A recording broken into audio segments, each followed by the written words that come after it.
Malam itu, aroma manis yang pekat menggantung di udara desa Mangunrejo. Bagi orang asing, bau itu mungkin terasa seperti karamel yang lezat.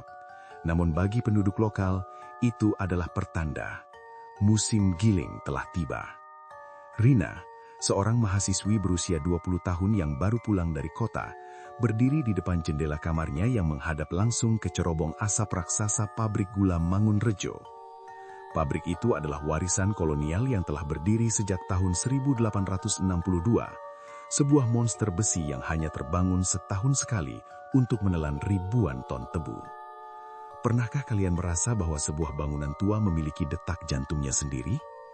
Di Mangunrejo, detak jantung itu berupa suara mesin uap yang bergemuruh rendah, menggetarkan kaca jendela rumah warga di tengah malam.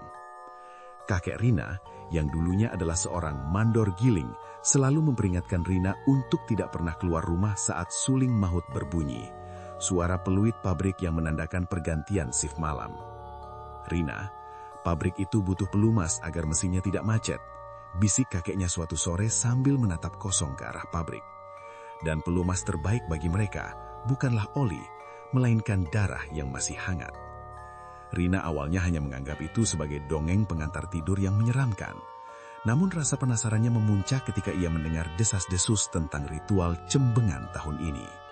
Berdasarkan data sejarah yang ia baca, ritual cembengan adalah upacara adat untuk mengawali musim giling, biasanya melibatkan penanaman kepala kerbau. Namun di Mangunrejo, ada sesuatu yang berbeda.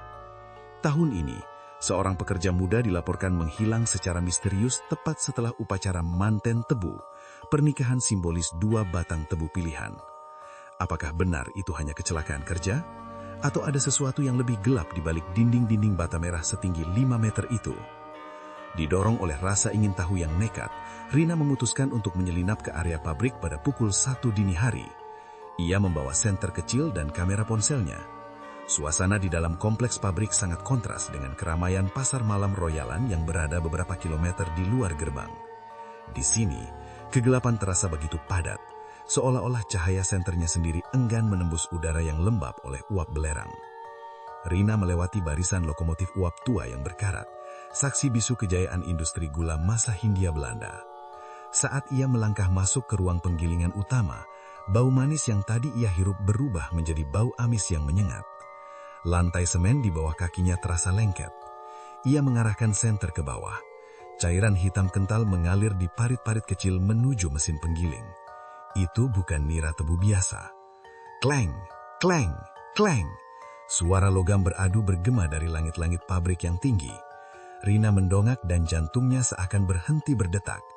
Di atas balkon besi yang berkarat, ia melihat sosok pria dengan seragam putih khas mandor Belanda, lengkap dengan topi pith helmet. Sosok itu berdiri kaku, menatap lurus ke arah roda gigi raksasa yang mulai berputar sendiri tanpa ada uap yang menggerakkannya. Siapa di sana? Suara Rina bergetar memecah kesunyian yang mencekam. Bukannya menjawab, sosok itu perlahan menoleh.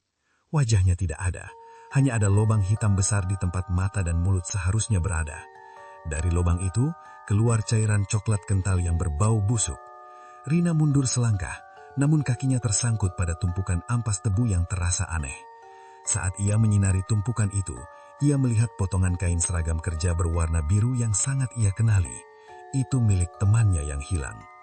Tiba-tiba, suara tangisan terdengar dari dalam mesin penggiling yang sedang berputar. Suara itu lirih, merintih dalam bahasa Jawa kuno, memohon agar mesin itu dihentikan. Rina merasa bulu kuduknya berdiri. Bagaimana mungkin ada orang di dalam sana? Mesin penggiling itu memiliki pisau-pisau raksasa yang mampu menghancurkan batang tebu menjadi serpihan dalam hitungan detik. Tolong, panas! Rintihan itu semakin jelas. Saat itulah Rina menyadari kebenaran yang mengerikan. Pabrik ini tidak pernah benar-benar menggunakan kepala kerbau sebagai tumbal. Sejak zaman kolonial, untuk memastikan produksi gula melimpah dan mesin tidak rusak, mereka butuh pengantin hidup. Data nyata dari berbagai urban legend pabrik gula di Jawa, seperti di PG Gondang Winagon atau PG Tasikmadu, sering menyebutkan tentang penampakan noni Belanda atau pekerja tanpa kepala. Namun di sini, tumbal itu adalah bagian dari mesin itu sendiri. Lampu senter Rina mulai berkedip-kedip. Di kegelapan, ia melihat bayangan-bayangan hitam mulai bermunculan dari balik tangki penguapan. Mereka adalah arwah para pekerja yang tewas selama berabad-abad. Tubuh mereka hancur, tangan mereka terputus, dan mata mereka kosong. Mereka mendekat, bukan untuk menyakiti Rina, melainkan untuk memperingatkannya. Lari, sebelum suling berbunyi lagi, bisik suara di telinganya. Rina berbalik dan berlari sekuat tenaga. Namun pintu keluar yang tadi ia lewati seolah-olah menghilang, digantikan oleh lorong-lorong gelap yang tak berujung. Ia bisa mendengar suara langkah sepatu bot yang berat mengejarnya dari belakang. Suara mandor Belanda itu. Tet! Suara suling pabrik berbunyi sangat keras, memekakkan telinga. Suara itu bukan sekedar peluit, melainkan jeritan ribuan jiwa yang terperangkap. Rina terjatuh, tangannya menyentuh sesuatu yang dingin dan keras, sebuah tuas mesin uap tua. Tiba-tiba, lampu pabrik yang tadinya mati menyala dengan cahaya kuning redup yang berkedip-kedip.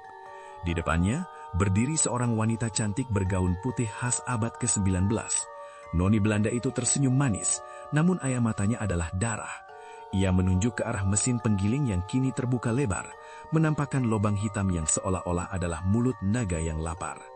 Selamat datang di musim giling, Rina, bisik Noni itu dengan suara yang sangat lembut namun mematikan. Rina berusaha merangkak mundur, namun bayangan hitam besar, sang genderuwo penunggu tungku, menangkap kakinya. Ia diseret perlahan menuju mesin yang menderu. Dalam keputusasaannya, Rina meraih ponselnya dan mencoba menekan nomor darurat, namun tidak ada sinyal. Layar ponselnya hanya menampilkan pantulan wajahnya sendiri yang pucat pasi, dan di belakangnya, sosok mandor itu sudah mengangkat cambuknya. Sesaat sebelum ia mencapai tepi penggilingan, terjadi ledakan uap. Pipa tua di sampingnya pecah menyemburkan uap panas yang mengaburkan pandangan semua entitas di sana. Rina menggunakan kesempatan itu untuk berguling dan merangkak masuk ke dalam saluran pembuangan limbah yang sempit.